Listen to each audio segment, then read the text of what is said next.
Hello everyone, কেমন আছেন সবাই? আশা করি সবাই খুব ভালো আছেন। আজকে শেয়ার করব তালের তিল পিঠের রেসিপি। এই পিঠেটা সত্যিই খুব অসাধারণ হয় খেতে। আপনারা হয়তো নারকেলের পুর ভরে পিঠেটা খেয়েছেন। তো এবারে যেটা আমি করে দেখাবো সেটা হলো তিল দিয়ে তালের পিঠে। তো এই রেসিপিটা একদমই সহজ আর খেতেও কিন্তু অসাধারণ হয়। তো চলুন দেখে নেওয়া যাক রেসিপিটি।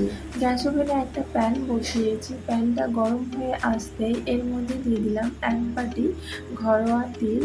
এরপর এই তিলটাকে একটু লালচে করে ভেজে নেব। যখন একটু তিলটা ফুটতে লাগবে সেই টাইমে কিন্তু গ্যাসটা অফ করে দিতে হবে, নইলে কিন্তু পুড়ে যাওয়ার সম্ভাবনা থাকে। তিলটা ভাজা হয়ে গেছে। এরপর একটা প্লেটে ঢেলে নিয়ে কিছুক্ষণ ঠান্ডা হওয়ার পর আমি একটা মিক্সি জারে ঢেলে নিয়ে গুঁড়ো করে নেব। এই গুঁড়োটা কিন্তু খুব একটা যে সরু হবে তাও না, আর খুব মোটা থাকবে তাও না, ঠিক মিডিয়াম করে কিন্তু গুঁড়োটা করে নিতে হবে। এরপর আমি গ্যাস ওভেনে আবারও প্যান বসিয়েছি আর তাতে দিয়ে দিলাম 2 চামচ মতো ঘি। এবারে দিয়ে দিচ্ছি পরিমাণ মতো চিনি। আপনারা যেরকম চিনি খাবেন সেই বুঝে চিনিটা দেবেন। এরপর আমি এই চিনিটা গলানোর জন্য এর মধ্যে অল্প জল ইউজ করব। তো জলটা দিয়ে দিলাম। এরপর আমি অনবরত নাড়তে থাকবো যতক্ষণ না চিনিটা গলে আসছে। দেখুন চিনিটা গলে গেছে। এরপর আমি যে তিল গুঁড়োটা রেখেছিলাম সেটা এর মধ্যে দিয়ে দিলাম। এবারে ভালো করে নাড়াচাড়া করে নিয়ে মিনিট 5 ধরে আমি এই পুরটা রেডি করে নেব। এই তিলের পুরটা করতে খুব একটা সময় লাগে না, অল্প সময়ের মধ্যে হয়ে যায়। আর যদি প্রয়োজন হয় যে তিলটা সেদ্ধ হবে আরেকটু, তাহলে প্রয়োজনে আপনারা এর মধ্যে একটু জলও দিতে পারেন। তো আমার মনে হলো এখানে একটু জল দেওয়া প্রয়োজন, তাই আমি অল্প খানিক জল দিলাম। আর জলটা দিয়ে আবারও অনবরত নেড়ে নেড়ে আমি এই তিলের পুরটা তৈরি করে নিচ্ছি। এই যে তিলের পুরটা আমার রেডি হয়ে গেছে। এবারে এটা ঠান্ডা করার জন্যে আমি অন্য একটা পাত্রে ঢেলে নেব। তো বন্ধুরা, আমার এই রেসিপি ভিডিওটি আপনারা যদি ফেসবুক থেকে দেখে থাকেন তাহলে পেজটিকে ফলো করে নেবেন। আর যদি ইউটিউব থেকে দেখে থাকেন তাহলে চ্যানেলটিকে সাবস্ক্রাইব করে নেওয়ার অনুরোধ রইল। তো দেখুন আমি এই তিলের পুরটাকে একটা পাত্রে ঢেলে নিলাম। এটাকে সাইডে রেখে দেব। এরপর গ্যাসে আবারও আমি প্যান বসালাম আর প্যানের মধ্যে দিয়ে দেব তালের পাল্প। তালের পাল্পটা আগে থেকেই চাল করে নেওয়া ছিল।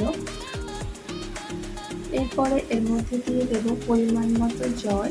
তো জলটা এখানে ঠিক মাপ করে দিতে হবে, নইলে কিন্তু আটার যে খনিকটা তৈরি করব সেটা কিন্তু খুব একটা শক্ত হলেও চলবে না, আর খুব নরম হয়ে গেলেও চলবে না। ঠিক যেমন রুটি আটা মাখা হয় ঠিক সেই টাইপেরই করতে হবে। এখানে দিয়ে দিলাম আমি স্বাদ মতো চিনি। তো চিনিটা যেরকম মিষ্টি খাবেন সেই বুঝেই আপনারা দিতে পারেন। তো এখানে আমি 2 থেকে 3 চামচ মতো চিনি দিলাম। চিনিটা গুঁড়ো করে নিয়েছিলাম। আপনারা চাইলে গোটা চিনিও দিতে পারেন। গুঁড়ো করে দিলে খুব কম সময়ের মধ্যে চিনিটা গলে যায়।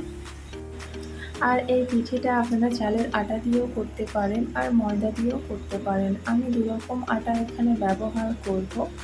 দুটোর মাপ কিন্তু ঠিকঠাকভাবে দিতে হবে। আর এই যে এখন ফুটে এসছে তালের পাল্পটা, এই পর্যায়ে আমি দিয়ে দিলাম এখানে চালের আটা আর দিলাম ময়দা। আর ভালো করে আমি এখন এই যে নেড়ে নেড়ে এই খনিকটাকে তৈরি করে নেব। অনবরত কিন্তু নাড়তে থাকতে হবে, নইলে কিন্তু আটাটা দলা পাকিয়ে যেতে পারে, তখন ঠিকভাবে আটাটা মাখা হবে না। আর বেলতে গেলেও কিন্তু ঠিকঠাকভাবে বেলা যাবে না।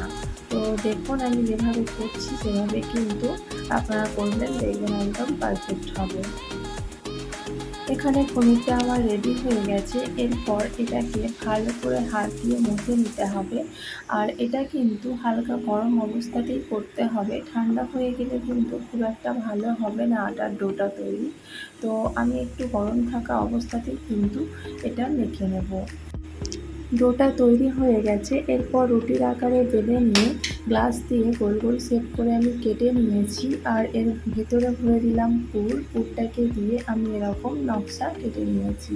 তো দেখতেই পাচ্ছেন আমি যে ডিজাইনগুলো করেছি, আপনারা এরকম করতে পারেন বা অন্যরকম জেনে থাকলে অন্যরকমও করতে পারেন। এরপর আমি কড়াইতে বসিয়েছি সাদা তেল। তেলটা ভালো করে গরম হয়ে আসলে এই পিঠেগুলো এর মধ্যে দিয়ে লালচে বাদামি করে কিন্তু ভেজে নিতে হবে। বেশিক্ষণ ভাজতে সময় লাগে না, ওই বড়জোর 3 থেকে 4 মিনিট মতো সময় লাগে এপিঠ ওপিঠ করে ভাজতে। তো সবগুলো পিঠে ভাজা আমার কমপ্লিট হয়ে গেছে। আমি একটা পাত্রে পরিবেশন করে নিয়েছি। আমি একটা ভেঙে দেখাবো যে ভেতরটা ঠিক কেমন হয়েছে। তো আমার এই রেসিপি ভিডিওটি আপনাদের কেমন লাগলো অবশ্যই কমেন্ট করে জানাবেন। আর চ্যানেলে নতুন হয়ে থাকলে চ্যানেলটিকে সাবস্ক্রাইব করে নেবেন। তো দেখা হচ্ছে অন্য কোনো ভিডিও নিয়ে। তো আজকের মতো এটুকুই। ভালো থাকবেন, সুস্থ থাকবেন। Thank you.